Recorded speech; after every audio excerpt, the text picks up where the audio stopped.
Let's look at soulmate significators through relationship astrology. Now, relationship astrology is one of the branches of astrology that helps us to study the compatibility between two charts, the synastry between two charts. Now, synastry shows the potential dynamics between two charts of two different natives, their strengths, triggers, challenges, shadow sides, revealing the potential. Revealing the how the relationship can potentially unfold and the positive and negative aspects of that connection. So there are major keys or factors to be considered when you look at a soulmate dynamics. So the first one is definitely the seventh house and Lord placement. Seventh house, see, is directly opposite to your first house, which shows your ascendant, your rising sign, your own self. And seventh house is directly opposite to you. So how the person reflects your unconscious self, because that person becomes like a mirror to you, it's right opposite to you, right? So all the long term partnerships and legal contracts and legal partnerships are shown by the seventh house. And moreover, it is the divine union of two counterparts, the divine masculine and the divine feminine. It is the coming together of two people. So the seventh house is largely connected with marriage and any sort of legal partnership between two people. All right. Now, Venus is one of the main planets when you look at any love relationship. It has to be somewhere in the dynamics. So, it shows what you love in a partner, the characteristics that you would love in a partner. And say if other persons or your person's sun, moon, and any personal planet is conjunct with your Venus or say rising sign, then it would show a very loving relationship between two people. It would show that the person is feeling loved by the other person, right? And say if both the Venus are conjunct, say your Venus is in Sagittarius, your person's Venus is also in Sagittarius, it would show that both your Venus are conjunct together. So then it would become a Venusian relationship.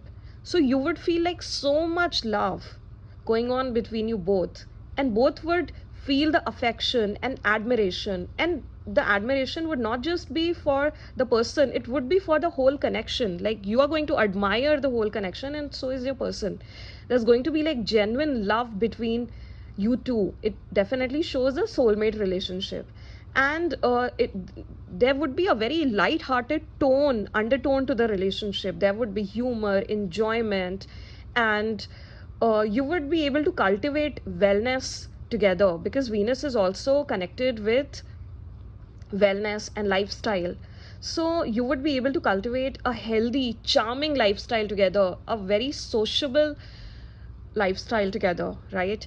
And now when you come to Mars, so Venus shows what you love in a partner, and Mars shows what excites you in a partner, what ignites the spark in you or the passion in you, what drives you to act.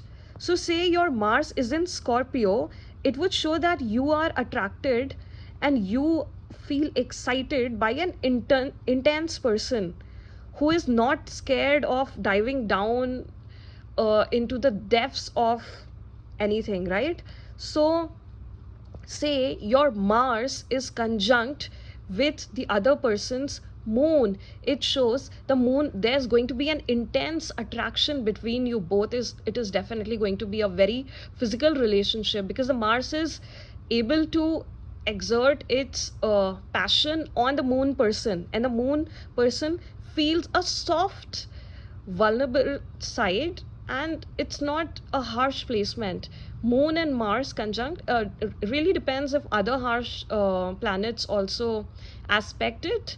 Say if Saturn aspects it, then it would become a bit of a harsh placement and a difficult relationship. But say if Mars is conjunct Moon, it's going to be an intense attraction. The Moon person will feel that the Moon is the more feminine planet, Mars is the more masculine one. So there's going to be a good, healthy, uh, attractive dynamics between you both, right? And now let's come to the fourth house overlays. So say your personal planets overlay the fourth house of your partner or vice versa, then the relationship is bound to feel like home. Say your moon is falling on the other person's fourth house, or the other person's sun is falling over your fourth house, then it would show that you actually feel safe in each other's company. It is the safe space for you. That relationship becomes the safe space for you, and it feels like you know the person from before. Like, there's just a very safe dynamics between you both, and it also shows that you are able to share everything without any without the caution of prejudice with that person. Now fifth house overlays, so it shows that, say the other person's Jupiter is is overlaying your fifth house. It would show that the other person is activating your inner child, the romance, fun, entertainment. That relationship becomes a pure joy to you, and you're both able to pursue creative activities together, or even ventures together. You can also go into work together that's connected with creativity and entertainment, or maybe also cinema. Really depends on other planets also, but when you just talk of the fifth house, it shows that these conjunctions activate the inner child in the partner, and also the romance aspect, because you have to remember that whenever you look at a romantic relationship, because romance is also connected with fifth house, the romantic relationships are also seen through fifth house. And see, fifth house also show past life love. So if, say, the other person's Ketu is conjunct with your fifth house, it would definitely show that you have known each other in past lives, and that person is coming back to you to reignite that romance with you. Now if that relationship would convert into marriage, you have to see if the seventh house and lord are conjunct in positive aspects. So that is a very different thing if a soulmate relationship turns into marriage. For that you have to, I'll be making another video on that, because for that you have to look at other different aspects. And so when you come to the north node and south node conjunctions, so see, the north node or Rahu is a very futuristic, forward moving shadow planet. Rahu and Ketu are both shadow planets, and they are futuristic. And sorry, Rahu is futuristic, Ketu is rooted in the past. So when you just talk of Rahu, the north node, it shows something that is unexplored, the unknown territory, right? Because it is the future, you don't know the future, so that needs to be explored for soul fulfillment. So wherever your Rahu is placed in the chart, you know that that is what you have to explore in this lifetime for the fulfillment of the soul in this present lifetime, right? So when north node is activated by a soft planet of the other person, you feel supported by them and motivated and inspired by them. It is a sign that your relationship can move in the forward direction.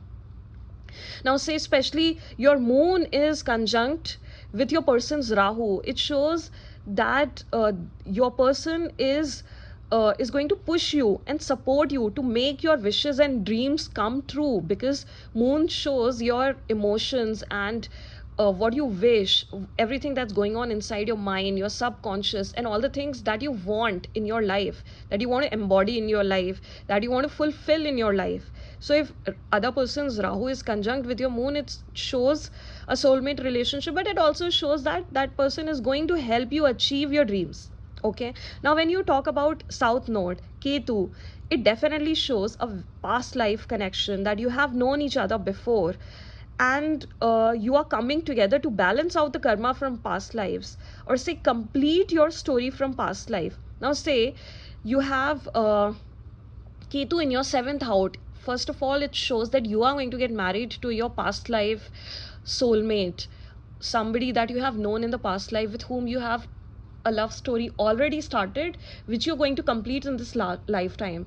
Now say your partner's Mars is conjunct your Ketu, say your partner's Mars is in Cancer, your Ketu is in Cancer, so therefore the Mars is conjunct with your Ketu. It shows that your partner was probably your husband in a past life, and now you both have come together to either clear out karma or complete that love story. It really depends on what the other where the other planets are placed and how the other planets are playing the role in your love story. So see, astrology is not seen in just like through one planet or one sign or one dasha. You have to look at all the factors involved, right, to understand the clear picture. Now, when you talk of the sun and moon conjunction, see, sun and moon are the ultimate soulmates. Sun and moon complete the picture. They are complementary to each other, the yin and yang to each other. So if your sun is in Scorpio, the other person's moon is in Scorpio, it shows that you both are complementary to each other. However, it does not show an easy relationship. There is a lot to work upon, because sun and rising sign, they have already embodied, and moon, it wants to embody certain things. So the moon, the person with moon in Scorpio is going to love the characteristics of the sun, person with sun in Scorpio, and the sun in Scorpio person is going to feel supported and loved and cared for by the person who has moon in Scorpio. But if they are not able to work together on the relationship, there is going to come a time when the moon person is going to feel a sort of frustration and in just supporting the sun person repeatedly but not getting any results back. So if both are able to work on the relationship, it is going to go good. However, it definitely shows a soulmate connection, that you have known each other in the past lives and you're coming back together to definitely clear out karma or to make a beautiful new story together. Right now, when you talk of Mars and Venus conjunction, again it shows, as I've already talked about it before, it shows that between two people there's going to be a definite spark, a very intense connection, but there is going to be certain shadow sides to them as well. However, it is the masculine and feminine coming together, so again it's a beautiful placement and conjunction. And now when you talk of ascendant and personal planet, descendant and personal planet, again your first house and seventh house conjunct with other person's personal planet. And what are the personal planets? The sun, moon, Mercury, Venus and Mars are personal planets. Jupiter and Saturn are not.